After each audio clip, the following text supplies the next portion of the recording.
بسم الله الرحمن الرحیم. دوستانو سلامونه و نیکې هیلې. نن موږ تاسې سلایډ شو ټیب ته راځو. لومړی څیز چې دلته دی فرام بیګنینګ، د دې څه معنا؟ که موږ په فرام بیګنینګ باندې کلیک وکړو یا F5 د دې شارټکټ دی، نو تاسو وګورئ موږ سلایډ شو ته ولاړلو. سلایډ شو لکه فرضاً زموږ دغه سلایډ د شو حالت ته ځي، د ښکاره کېدو حالت ته ځي، فل سکرین ته موږ تاسې ته راځي. بیا موږ تاسې د ایرو بټن په واسطه باندې پاس او لاندې تلی شو، یا د ماوس کلیک په واسطه باندې هم موږ پاس او لاندې تلی شو. د اسکیپ په واسطه باندې موږ تاسې کولی شو چې د سلایډ شو څخه ووځو، او یا کله چې موږ تاسې ښی کلیک وکړو دلته ورته راشو اینډ شو، موږ تاسې د سلایډ شو څخه ووتلو. زه په څلورم سلایډ کې یم، غواړم چې د همدې څلورم سلایډ څخه زموږ سلایډ شو شروع شي. نو فرام کرنټ سلایډ په دې باندې کلیک کوم. تاسو وګورئ اوس موږ په هماغه څلورم سلایډ کې یو، چون په دې کې ترانزیشن موجود دی، نو ځکه موږ ته هغه ترانزیشن د کلیک کولو په واسطه باندې یا د ایرو کې په کلیک کولو سره موږ تاسې ته راځي. بیرته اسکیپ بټن وهم.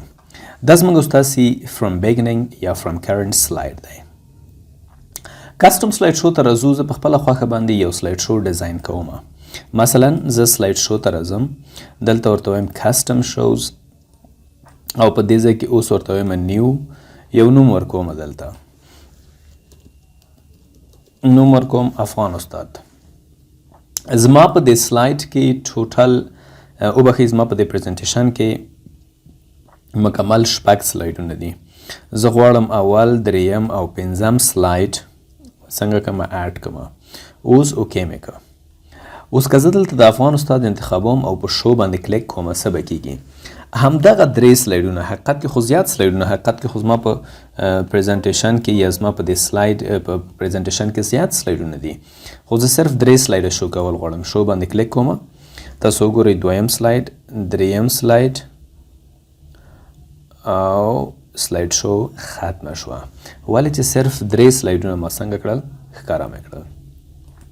دلته که زه راشم او وګوره افغان استاد باندې کلیک وکړم، هماغه سلایډ شو چې ما تنظیم کړی وه هغه سلایډ شو به څنګه کېږي؟ چالانېږي به. یعنې دا یو ډېره بهتره طریقه ده. په هغه وختونو کې دې نه موږ تاسې ګټه اخیستلی شو. که چیرې موږ یو پریزنټیشن ورکوو په یو ځای کې، د یو خاص موضوع په اړه باندې موږ توضیح ورکوو، تشریح ورکوو، خو هلته داسې دی چې موږ 10 سلایډه یا 15 سلایډه جوړ کړي دي، خو دغه د تشریح په وخت کې موږ غواړو چې 3 یا 4 سلایډونو باندې وغږیږو یا تشریح ورکو. نو موږ تاسې دلته ځان دپاره یوه بله سلایډ شو جوړوو، کسټم سلایډ شو جوړوو. د دې فایده دا ده چې موږ تاسې کولی شو خپل د خوښې سلایډ شو جوړه کړو، او د دې په واسطه باندې موږ تاسې کولی شو چې د هغه نورو سلایډونو د ښکاره کېدلو مخه ونیسو. بیرته موږ تاسې که چیرې فرام بیګنینګ ته راځو، ګوره دا بېله خبره ده، دا خو زموږ تاسې بیرته مکمل ټول سلایډونه موږ ته څنګه کوي؟ ښکاره کوي. او که زه غواړم چې هغه سلایډ شو ختمه کړم، کسټم سلایډ شو چې کله ما جوړه کړې ده، نو زه راځم کسټم شوز ته. په دې ځای کې تاسو نورې هم جوړولی شئ.